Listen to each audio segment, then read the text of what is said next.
Yes! No! Yes! You stop screaming! Yes! Bullshit! Bullshit! Yes! Hey, they got him. They finally got him.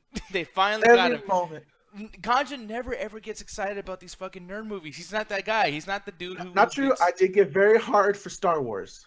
Well, okay, but see, you're a nerd for Star Wars. Are you a nerd for Marvel Comics and Spider-Man or no? Oh, dude, I'm an OG nerd for Spider-Man. Like, dude, like I remember the Tobey Maguire movies.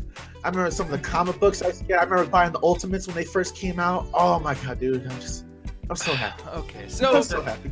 And Alan, because me and you, man, we came to the call. We are just so unenthused, and the reason why is because I'm gonna let you say it, Alan. What after watching the trailer, how are you reacting to it? Like, what are your initial thoughts? It exists.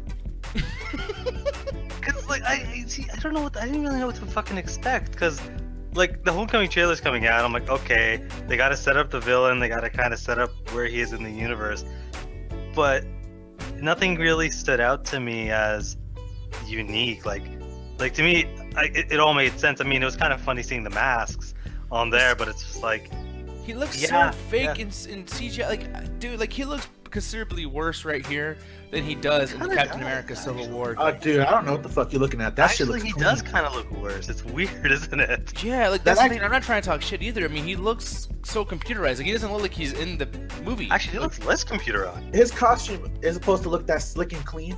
A lot of people had problems with, like the Tobey Maguire movie and the Amazing Spider-Man was like, how does a kid design a costume that's so well done? And I think the fact that it's basically some form of a power suit that Tony Stark's made for him, it should have that clean, slick look, like it's almost fake. Because Tony Stark sometimes, you know, if you watch the Iron Man movies, like sometimes he looks like a little toy soldier. There's some of the scenes that are not done well or rendered properly. And the thing is like this is still a trailer. I gotta see how he looks when he's just hanging out, talking, and doing dialogue in the suit. And that's the thing, like, you know, just to kind of give people more of an idea of, like, okay, this is the reason why we think these things. Alan, like, what did you think about the first series, Spider-Man 1, 2, and 3? Like, the Tobey Maguire ones? Yeah. I love the first one. I'm the only person on the planet that actually hates the second movie, and I really enjoyed the third one. Okay, you're not the only person, because I hate the second movie as well. Okay. Dr. Octopus was fucking ridiculous, y'all. Like that was that wasn't my problem. My problem was the plot. Fuck that movie, man. Oh yeah, that plot was convoluted. Holy goddamn fucking bullshit. Let's I make this experiment, kill my wife. Let me do it again on a bigger scale. Fuck it. Yeah, it's frustrating how bad that was, and I completely agree with you, Alan.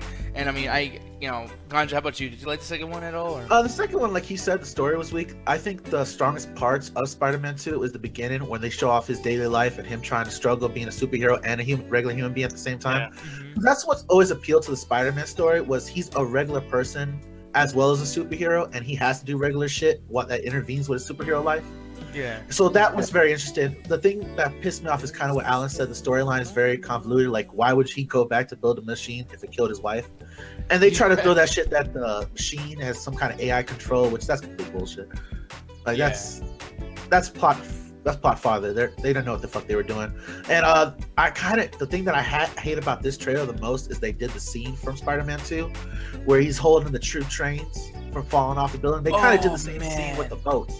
That was actually kind of cool, but I see what you're getting at. To me, it was like it was more of a Spider-Man 1 when he's kind of hanging. Do you remember seeing my Spider-Man 1 when he's on the bridge and he's kind of holding? Yeah, he has the kids. That's the thing, man. Spider-Mans have always done that scene where he's in the middle and he's got to hold something and hold the other side. And I hope they're not doing this whole thing where, like, Peter Parker isn't a bad motherfucker. You know what I mean? Like, right here to get, like, some scenes. He's a kid, man, so he has to grow up to be that guy. I think what I'm really happy about this Spider-Man is they're going to actually do the teenager story and have a kid that's actually acting the part. So it's going to be a little bit more realistic when they do the Peter Parker storyline, because from what I'm getting a hint out, we're going to see a little bit of Spider-Man, but it seems like there's going to be a lot more Peter Parker scenes than there are Spider-Man. Yeah. You don't like a 30-year-old Tobey Maguire playing a teenager in high school? He pulled it off for the first one and the second one, but the third one, I was like, man, you middle-aged, dude, stop. Yeah, no shit. And the thing is, and I want to bring this up really quick, the director of Spider-Man Homecoming is John Watts, and this guy hasn't really had any kind of history with movies. And he's done, like, Clown and Cop Car and, like, a couple of other, like, they're not even movies, you know what I mean? Just shorts and whatnot. And I feel like, Cop Car was a really good, I don't know if you guys saw it with Kevin Bacon. Cop Car is actually a really, really cool, you know, movie. But I mean, it's so low budget. I'm kind of surprised. Like, why are they giving this to John Watts? Is it because you know, Marvel, they like to make profit. You know, it's all about money for Marvel sometimes. And I feel like they just got this guy because of his whole like lack of filmography. And maybe they picked him because he's cheap. You know what I mean? And or they just needed a seat to fill. They're like, well, we can basically do the movie ourselves. We just need somebody to put a name on the director's chair. One more thing that's kind of worrying me is I hope the jokes aren't horrible and it's just not him trying to be a smartass the whole movie and the jokes are just not landing. Because that with Spider-Man is he tends to be a smartass during his fights. And if his jokes aren't good, it's just him talking shit throughout the whole fight, and you're just wishing he just shut up and fight. See, I was wishing that in Captain America Civil War. I was getting irritated when he's fighting. Like, this is like this big scene, airport scene. Everyone's fighting. It's some serious shit. Granted, I know that no one's gonna die because they're superheroes that are fighting to the death, but not, you know, fucking stupid. But then they got Spider-Man who's like, whoa, hey, nice wings, man. Those are cool. Psh, hey, man, that's a cool necklace. Psh, I'm not even done laughing at the first one. Can, like, you give me a fucking break? Like, you know what I mean? And, like, at a certain point, I'm just like, all right, what's another one? Yeah, Spider-Man. Yeah, okay, yeah. That's cool. Cool jacket, man. Hey, Nanja, cool shirt, man. Cool weed leaf. Hey. Thank you, bro. Thank you. It looks like you're about to tell me, like, yeah, thank you. Suck my dick. Like, the way you did it. I don't know why.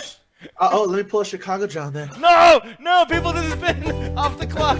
We're gonna stop. And we're done. No.